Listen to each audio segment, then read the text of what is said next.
Welcome back. Finance ministers from the East African community states of Kenya, Rwanda, Tanzania and Uganda are expected to announce their 2013-2014 budgets on Thursday.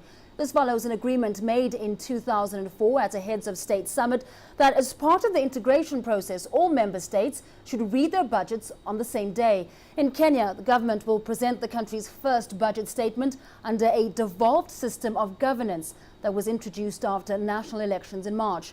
The new tier of government will be adding to spend pressures, requiring wage restraint to keep the country's fiscal deficit under control. While revenue growth in East Africa's largest economy has been slow over the past several years, government spending has steadily risen and led to increased domestic and external borrowing. Analysts will be looking to see how this funding gap will be addressed. Now, to put all of this into context, we're joined by CCTV's Rama Nyang, who's on the line. He's at the Kenya Treasury Building in Nairobi. Rama, can you give us a sense of what we can expect as the key highlights from today's budget statement? Well, for me, there's some of the key issues that will be examined in depth, especially with respect to the budget statement that the Cabinet Secretary in charge of Finance, Henry Rotich, will issue at about 1500 local time. Will be the focus, especially on the finance, on the revenue side, and the new taxes that might be expected to come through in the course of the year. One of the key concerns, of course, that have been raised by legislators and analysts alike here is that if you have estimated spending of about 1.64 trillion shillings, exactly how are you going to finance that when you've got estimated revenue that is well below target of 817 billion Kenyan shillings for this financial year alone? So closing that gap between the revenue available, or the estimated revenues, and what the spending levels are estimated to be for the next fiscal year will be absolutely critical. There are also a few other issues that do emerge with respect to the division of duties and cash flow between national and county governments as well. One of the key concerns that has been raised by the Parliamentary Budget Committee in Kenya is the fact that in some instances it's not very clear where responsibility lies between national government and county governments. Of course, remember, just for the benefits of our viewers who are not entirely familiar with Kenya, this is the first budget that is being held under the new constitution with respect to the fact that we have now a bicameral legislature. You have an upper house and a lower house, and those two individual bodies within the legislature have two different roles with respect to the budget-making process as a whole. This is the first time it's being implemented in practice, so we will be looking forward to see exactly how the division of revenue process will proceed as well. All right, we'll have to leave it there. Thanks very much. That's Rama Nyang on the line, just giving us some insight into what's expected in that announcement of the Kenyan budget. Now, the trend of informal markets is growing in South Africa. More than 1.2 million people in the country now earn their living through selling arts and crafts and other retail goods.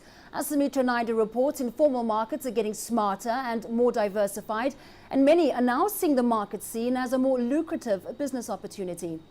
The informal sector is often frowned upon as being a low-value proposition that attracts those without much skill or education. Yet the sector is important for job creation and is a major contributor to the economy. So much so that the government wants more regulation in order to reap the rewards. According to government stats, there are 2.1 million people in South Africa active in the informal economy, with some estimating its value at around 28% of the country's GDP. This market started about a year and 2 months ago. On average, on a good day, we have anything between 40 and 50 stalls. They're all the elderly, young traders who want to come and show their wares, a lot of arts and collectibles, some crafts, a lot of home industry. And the important thing is here that people come out to the park and enjoy themselves, and it's a relaxed environment. Today, these markets are providing a less rigid workplace for those that have spent years in offices, and many believe it's a great business opportunity. Sumaya Wursdorfer lost her job just over a year ago. Instead of looking for a new job in the corporate world, Sumaya decided to become an entrepreneur. She did a short course on business management and is now running her own business at the local market. Early last year, I found myself out of a job, very sad about it, and I just lived down the road. And then I walked down one day, I saw the market, and I came and I spoke to the guy who runs it. And I wanted to do food because I've done catering before. And he said no, he didn't want any more food, but he suggested, why don't I start with spices? And I must tell you, I was quite offended because I thought spices, Do I look like the spice lady? And I walked home and I thought, not a bad idea, you know. And then I went the Monday, bought some products, and that's really how I started. And then I did a lot of research and I started mixing myself. And then I moved up to a different packaging. I designed a label, and then I started having fun. And then I also named the spices, and that took off really well with the crowd. Unemployment in South Africa is at almost 26%, but the growing trend of different markets across the country is providing opportunities for people to make a living and become their own business owners.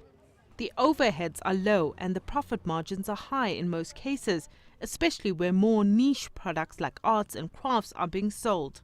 All my stuff we make ourselves from home. I've been doing it for the last plus minus 10 years. It started off as a hobby, and now I do it as my own business. While arts and craft markets are gaining popularity, the traditional street market remains an integral part of South African society. Street markets give people quick and fast access to everyday items. Food markets are also fast becoming the new trend in South Africa. Trying out tasty delights and buying homemade food items has become an appealing pastime over weekends. I do very well with my gourmet products, which is the olives and the paste, you know, and the pineapple chilies and sauces. So I do very well at the Florida market with the gourmet products. For consumers, there's more choice and more opportunity to bargain for various items, and being outside of a busy shopping mall is also proving a more enjoyable experience for many. Sumitra Nadu, CCTV, Johannesburg.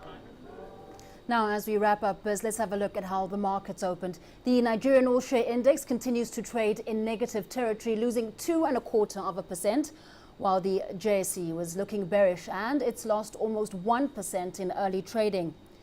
The NSE 20 in Nairobi shedding 0.5% there, while the EGX 30 in Cairo relatively flat,